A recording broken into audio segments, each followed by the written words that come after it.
Hello guys and welcome to Skynomics Academy. My name is Sunil Kumar Yadav और आज हम लोग पार्ट थर्ड डिस्कस करने वाले हैं। क्या किसका भाई?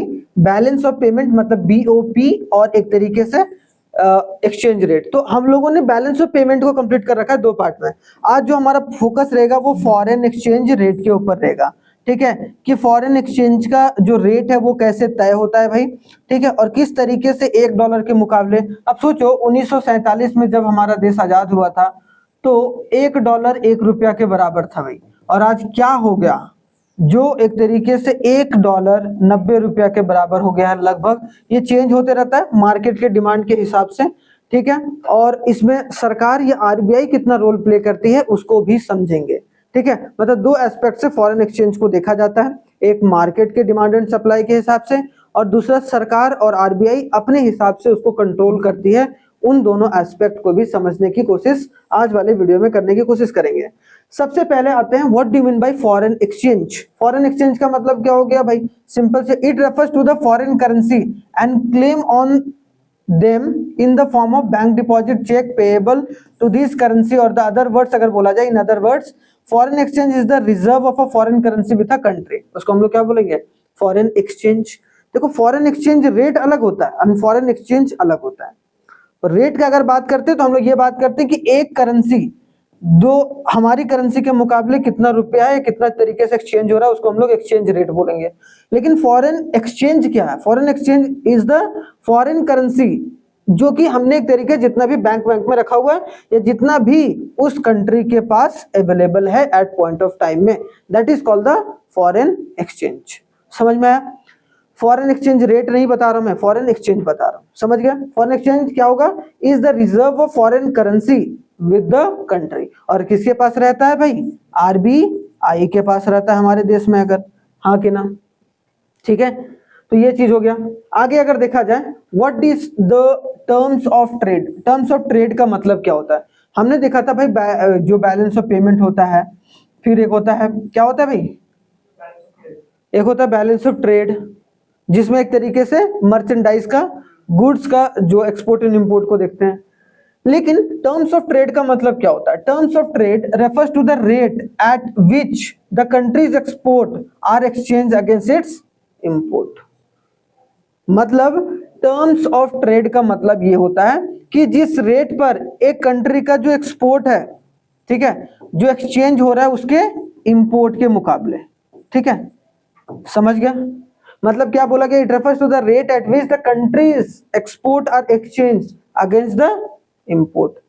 कितना इंपोर्ट हो रहा है उसके हिसाब से कितना एक्सपोर्ट हो रहा है उसके हिसाब से जो चीजों का या एक्सचेंज किया जा रहा है फॉरेन करेंसी का, उसको हम लोग क्या बोलेंगे?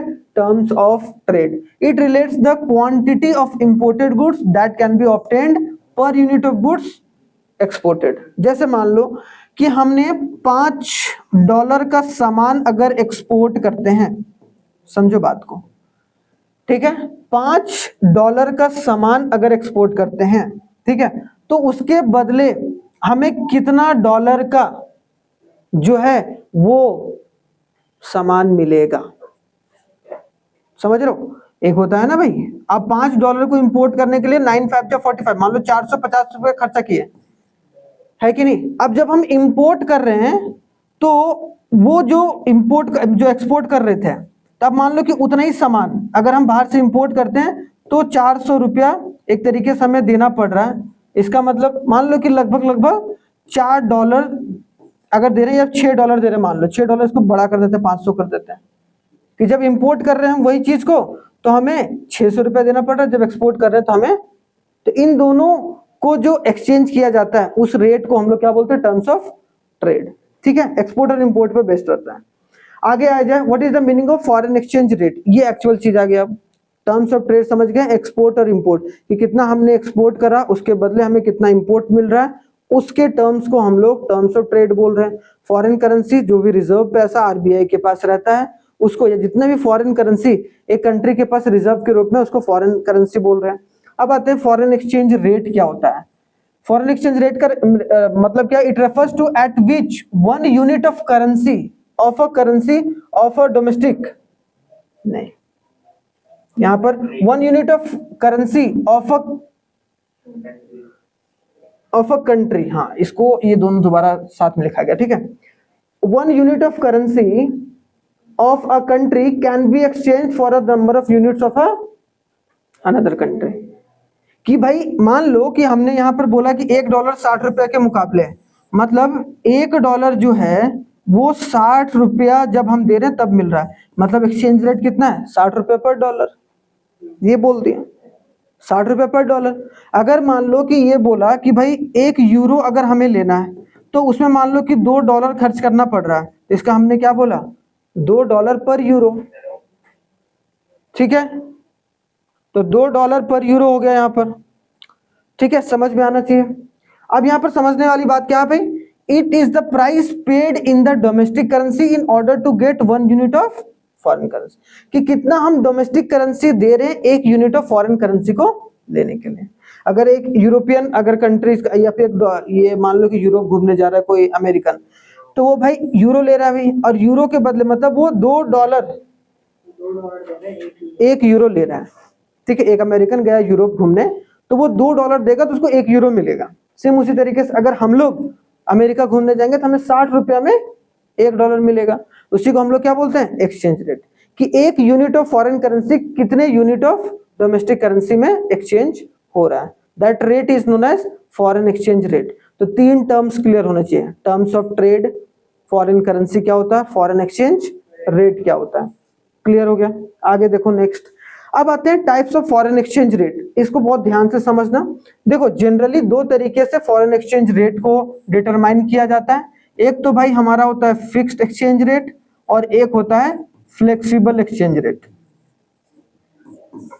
अब फिक्स्ड और फ्लेक्सिबल में क्या अंतर है वो समझना, ठीक है। बेसिक अंतर है फिक्स्ड और फ्लेक्सिबल में क्या है, फिक्स्ड जो होता है वो हमारे आरबीआई के थ्रू जो है वो एक तरीके से रेगुलेट किया जाता है, सरकार ने बोल दिया $1 के मुकाबले 60 रुपया ही होगा, तो इसका मतलब वो सरकार के द्वारा या आरबीआई के द्वारा क्या कर दिया गया, फिक्स कर दिया गया। लेकिन अगर वो मार्केट के डिमांड एंड सप्लाई, मतलब क्या मार्केट के डिमांड एंड सप्लाई की वजह से जो है ऊपर या नीचे जा रहा है, ठीक है, तो उसको हम लोग क्या बोलेंगे फ्लेक्सिबल एक्सचेंज रेट।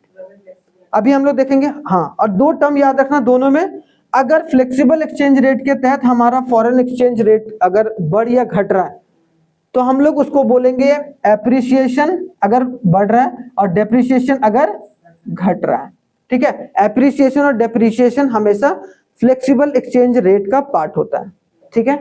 दूसरा अगर फिक्स एक्सचेंज रेट देखा जाए तो रिवैल्यूएशन और डिवैल्यूएशन होता है। रिवैल्यूएशन जब हमारी करेंसी की वैल्यू बढ़ रही हो और हमारी करेंसी की वैल्यू कम हो रही है तो उसको हम लोग क्या बोलेंगे रिवैल्यूएशन। अब यहाँ पर थोड़ा सा समझने वाली बात यहाँ पर है, जो फिक्स एक्सचेंज रेट में पहले क्या क्या चीजें थी और फिर धीरे धीरे किस तरीके से बढ़ा। Fix exchange rate it is the rate at which is officially fixed by the monetary authority, जो भी आरबीआई रहता है या जो सेंट्रल बैंक रहता है, ऑन अ डेली और a monthly basis. It is a 2 important variant, पहले था gold standard system of exchange rate, याद रखना।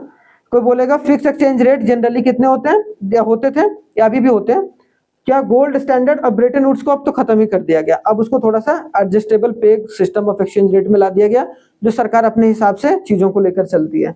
तो लेकिन जनरली याद रखना कि there are 2 important variants of a flexible exchange rate, पहला गोल्ड के हिसाब से और दूसरा Bretton Woods system of exchange, जिसको हम लोग adjustable peg system of exchange rate भी बोलते हैं, ठीक है। दोनों याद रखना है, यहाँ पर ये सब चीजें आपस में बहुत इंपॉर्टेंट है, आने वाले समय में भी इंपॉर्टेंट होगा, आने वाले समय में इसको डिटेल में पढ़ोगे, चैप्टर चैप्टर रहता है भाई ये सब सारी चीजें। गोल्ड स्टैंडर्ड ऑफ एक्सचेंज क्या होगा और ब्रिटेन, तो सबसे पहले हम लोग क्या पढ़ेंगे गोल्ड स्टैंडर्ड। अब समझना इसको ना एक आसान भाषा में समझना कि पहले के जमाने में जो गोल्ड के हिसाब से डॉलर को किस तरीके से या फिर रुपया को किस तरीके से एक्सचेंज किया जाता है। जैसे मान लो कि मैंने क्या बताया, इसी एग्जाम्पल को यहाँ ले रहे हैं, मैं बस आसान भाषा में इस एग्जाम्पल को समझा रहा हूँ। जैसे मान लो 1 पाउंड, ठीक है, एक यूके जो पाउंड है, एक यूके जो पाउंड है वो मान लो कि 4 ग्राम ऑफ गोल्ड ला रहा है, मतलब अगर आप 1 पाउंड खर्च कर रहे हो तो उसे 4 ग्राम सोना जो है वो आपको मिल रहा है, ठीक है। दूसरा देखो, अगर यूएस डॉलर दे रहे हो, मतलब क्या बोला गया, अगर 1 यूएस डॉलर है तो वो 2 ग्राम जो है वो गोल्ड एक तरीके से ले पा रहा है। इसका मतलब समझो। अब यहाँ पर हमें पहले क्या होता था कि इसको लिया जाता था मेन, 4 ग्राम हो गया, इसको 2, तो यहाँ 4 ग्राम करो, इसको भी 4 ग्राम करो, इंटू 2 करेंगे तो यहाँ भी इंटू 2 होगा। तो मतलब 4 ग्राम अगर गोल्ड खरीदना हो तो किस पर भाई, $2, सिंपल सी बात। और यहाँ 4 ग्राम गोल्ड और यहाँ 4 ग्राम गोल्ड सेम है, तो इन दोनों को मतलब 1 पाउंड कितने में मिलेगा, $2 में, मतलब $2 देगा तब 1 पाउंड मिलेगा। समझ में आया मैंने क्या बोला? देखो ध्यान से फिर से समझना मैंने क्या बोला। पहले कैसे होता था, पहले तो ये सब एक्सचेंज रेट वगैरह नहीं होता था, तो जनरली गोल्ड के हिसाब से एक्सचेंज रेट को तय किया जाता था। जैसे मान लो कि 1 पाउंड जो यूके में, जो यूनाइटेड किंगडम का, उसमें 4 ग्राम जो है वो गोल्ड आ रहा है, अभी रुपया के हिसाब से भी समझा दूंगा। अब मान लो कि $1 में 2 ग्राम आ रहा है, तो अगर $2 हम खरीद रहे हैं तब हम 4 ग्राम सोना आ रहा है मेरे पास, तो 4 ग्राम सोना इसमें कितना आ रहा है, $2 में, और यहाँ 4 ग्राम सोना 1 पाउंड में, तो ग्राम ग्राम को बराबर कर दो, तो 1 यूरो किसके बराबर हो गया। इस तरीके से एक्सचेंज होता था पहले, जिसकी करेंसी की वैल्यू ज्यादा उसकी वैल्यू ज्यादा। समझ में आ रही है? अब इसको थोड़ा सा अपने एग्जाम्पल में ले आते हैं, थोड़ा सा समझना कैसे मैं बता रहा हूँ, थोड़ा सा एक एग्जाम्पल के तौर पर समझना इंपॉर्टेंट है, मजा आएगा। देखो गोल्ड के हिसाब से पहले कैसे एक्सचेंज रेट होता था, अब समझो कि अगर 10 ग्राम गोल्ड ले लेते हैं, ठीक है, 10 ग्राम जो गोल्ड है वो मान लो 1000 रुपया में मिल रहा था, या फिर सॉरी इसको $1 में मिल रहा था, ऐसे करते हैं, $1 में 10 ग्राम गोल्ड मिल रहा था, ठीक है, समझ में आ गया। अब जो 1 रुपया में मान लो कि 1 ग्राम गोल्ड मिल रहा था, ठीक है, क्या मिल रहा है, 1 रुपया में 1 ग्राम गोल्ड, एग्जाम्पल के तौर पर लिया हूं मैं ताकि समझने में आसानी हो, बाकी वो तो कैलकुलेट हो जाता है। अब यहाँ पर 10 ग्राम है भाई, तो यहाँ पर हम इंटू क्या कर देंगे, 10 ग्राम कर दिए, तो यहाँ पर क्या हो गया, 10 ग्राम गोल्ड आ गया कि नहीं आ गया, तो यहाँ भी इंटू होगा 10, तो इसका मतलब यहाँ पर क्या हो गया, 10 रुपीज, मतलब 10 रुपया में 10 ग्राम गोल्ड, मतलब $1 के मुकाबले वैल्यू कितनी हो गई, बस। तो ये हमारा फॉरेन एक्सचेंज हो गया, और जो कि फिक्स रखा जाता था, क्या रखा जाता था, फिक्स्ड, याद रखना, इसी को fixed exchange rate of system बोलते हैं। आई बात समझ में? तो ऐसे पहले करेंसी को जो है चीजों को किया जाता था एक्सचेंज के रूप में, ठीक है। आगे आते हैं भाई, सबसे पहले अब यहाँ पर ये समझ में आ गया, तो यहाँ पर क्या बोला गया, एक बार लैंग्वेज के फॉर्म में देख लेते हैं। लैंग्वेज के फॉर्म में अगर देखा जाए तो हमारे पास ये है, क्या बोला गया, गोल्ड स्टैंडर्ड, मतलब under this system each country was define the value of its currency in terms of gold. Gold के हिसाब से करेंसी की वैल्यू डिफाइन होती थी, ठीक है। Accordingly the value of one currency in terms of other currency are fixed considering the gold value of each currency. सारी currency की गोल्ड वैल्यू क्या है उस देश में भाई, कितने में मिल रहा है, उसके हिसाब से वहां पर फॉरेन एक्सचेंज को तय किया जाता था। तो आई होप सो ये थोड़ा सा समझ में आ गया होगा। अब आगे देखो ब्रेटन वुड्स। अब धीरे धीरे सिस्टम आ गया भाई, अब सबके पास तो उतना ज्यादा गोल्ड होता नहीं था, तो सारे लोगों ने बोला भाई यार ये गोल्ड का लफड़ा तो हटाओ, नहीं तो हमारी करेंसी तो वैल्यू कभी बढ़ ही नहीं पाएगी। तो इसके लिए क्या किया गया, एक ब्रेटन वुड्स में कॉन्फ्रेंस रखा गया और उसको ब्रेटन वुड्स सिस्टम का नाम दिया गया, जिसको adjustable peg system of exchange rate भी बोलते हैं। तो Bretton Woods system is named after the United Nations monetary financial conference held in Britain wood, एक शहर है, सॉरी ब्रेटन वुड्स एक शहर है जो कि यूएसए में है। तो 1944 में एक मीटिंग हुआ सारे देशों का भाई कि यार ऐसे नहीं चलेगा, गोल्ड के हिसाब से चीजें गड़बड़ हो रही है, वैसे तो उससे क्या हो रहा है कि जो नीचे वाले कंट्रीज कभी ऊपर उठ ही नहीं पाएंगे, तो ऐसे नहीं चलेगा। तो उन्होंने कॉन्फ्रेंस रखा कहां पर, ब्रेटन वुड्स शहर में, जो कहां है, यूएसए में, 1944 में। और इसी के नाम पर इस सिस्टम का नाम क्या रखा गया, Bretton Woods system of exchange.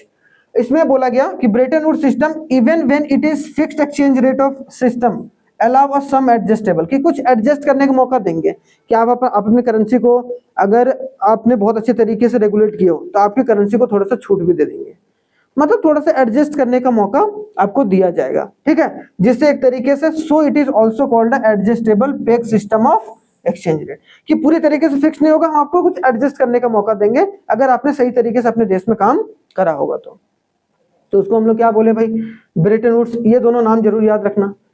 अब आते हैं flexible exchange rate of system में।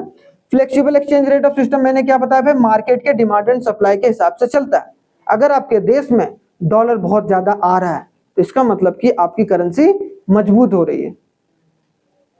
अगर आपका अगर डॉलर बहुत ज्यादा जा रहा है तो इसका मतलब कहीं ना कहीं दिक्कत है, तो हमारा उस वक्त जो करेंसी की वैल्यू होगी वो डाउन होगी। सिंपल सी बात है, एक लॉजिकल बात है। तो यहाँ बोला गया कि भाई flexible exchange rate of system, it is the rate at which determined by the demand and supply of the different currency in the foreign exchange market. Foreign exchange market में डिमांड और सप्लाई किसका है? अब मान लो बहुत ज्यादा लोग ना हमारे देश से एक्सपोर्ट और इंपोर्ट करने की कोशिश कर रहे हैं, ठीक है, इसका मतलब हमारी करेंसी का बोलबाला है भाई मार्केट में, तभी तो हमारे देश से लेना चाह रहे हैं।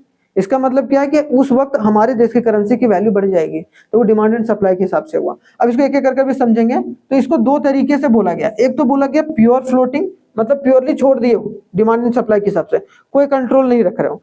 और कभी कभी फ्लेक्सिबल एक्सचेंज रेट में सरकार भी या आरबीआई जो है कंट्रोल करके चलती है, उसको हम लोग क्या बोलते हैं? अगर फ्लेक्सिबल में आरबीआई जो मैनेज करती है तो उसको हम लोग मैनेज फ्लोटिंग रेट बोलते हैं। मतलब अगर फ्लेक्सिबल में मान लो कि यार अभी डिमांड एंड सप्लाई $1 90 का था, अभी ना $1 100 का हो गया, तो आरबीआई ने उसके बीच में बोला कि भाई नहीं, मार्केट डिमांड और सप्लाई में चलेगा, अब हम खरीद और बिक्री करेंगे अपने हिसाब से, और अपने हिसाब से वो मार्केट के कंडीशन को रेगुलेट कर रहा है, तो इसका मतलब वो मैनेज फ्लोटिंग एक्सचेंज रेट हो गया। ठीक है, इसको कभी कभी डर्टी फ्लोटिंग एक्सचेंज रेट भी बोलते हैं। ठीक है, डर्टी फ्लोटिंग की मतलब ऐसा नहीं करना चाहिए, लेकिन क्योंकि कि आप अपने तरीके से मैनेज कर रहे हो ना, आप घाटे में जा रहे हो, आपके डिमांड एंड सप्लाई के हिसाब से नहीं चल रहा है, तो आप बीच में कूद कर उसको मैनेज कर रहे हो। It is also known as dirty floating. तो याद रखना, एक प्योर फ्लोटिंग जो प्योरली फ्रीली मार्केट के डिमांड एंड सप्लाई पर डिपेंड, उसमें कोई भी हस्तक्षेप नहीं करता है। मार्केट मतलब फॉरेन एक्सचेंज मार्केट में आपका डिमांड और सप्लाई कितना हो रहा है, उसके हिसाब से चीजें तय हो रही हैं। और यहाँ पर एक तरीके से क्या हो रहा है कि आरबीआई या सेंट्रल बैंक अगर बीच में इंटरवीन करती है तो उसको हम लोग क्या बोलेंगे? तो क्या बोला गया? Under this system central bank intervene from time to buy and sell, कि जब उसको लग रहा है कि हमारी करेंसी की वैल्यू कम हो रही, ज्यादा हो रही है, तो उसमें आरबीआई बाय और सेल कर रही खुद ही, ताकि हम अपनी करेंसी की वैल्यू को बचा सकें। तो उसको हम लोग डर्टी फ्लोटिंग या फिर manage floating exchange rate of system बोल के चलेंगे। अब देखो दोनों में डिफरेंस पढ़ो भाई।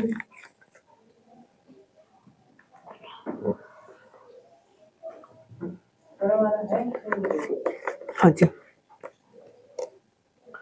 अब देखो आगे मीनिंग क्या है फॉरेन एक्सचेंज रेट ऑफ मतलब sorry fix exchange rate of flexible में, it refers to the rate of exchange as fixed by the central bank. Central bank के द्वारा फिक्स किया जाता है, और इसमें कभी भी फिक्स नहीं किया जाता है, मार्केट के डिमांड एंड सप्लाई के थ्रू ही डिटरमाइन होता है कि क्या होगा क्या नहीं होगा। इसमें एक तरीके से गोल्ड रेट ऑफ एक्सचेंज या फिर adjustable peg system of exchange आता है, और इसमें एक तरीके से एक तो मार्केट डिमांड एंड सप्लाई, और एक जो है वो एक तरीके से आरबीआई भी इंटरवीन कर सकती है पार्शियली, पूरी तरीके से नहीं लेकिन पार्शियली कर सकती है मैनेज फ्लोटिंग। लेकिन यहाँ पर कंप्लीट कंट्रोल किसका रहता है? आरबीआई का रहता है। इसमें कंप्लीट कंट्रोल नहीं रहता है। ठीक है, पार्शियली इंटरवीन कर सकता है लेकिन कंट्रोल पूरे तरीके से नहीं कर सकता है। अब समझो भाई आगे डिटर्मिनेशन कैसे होता है। अब मैंने बताया कि फ्री मार्केट में डिमांड एंड सप्लाई, लेकिन वो एक्सचेंज रेट डिटरमाइन होता कैसे कि $1 80 रुपया का होगा, $1 90 रुपया का होगा, वो डिटरमाइन आखिरकार होता कैसे है?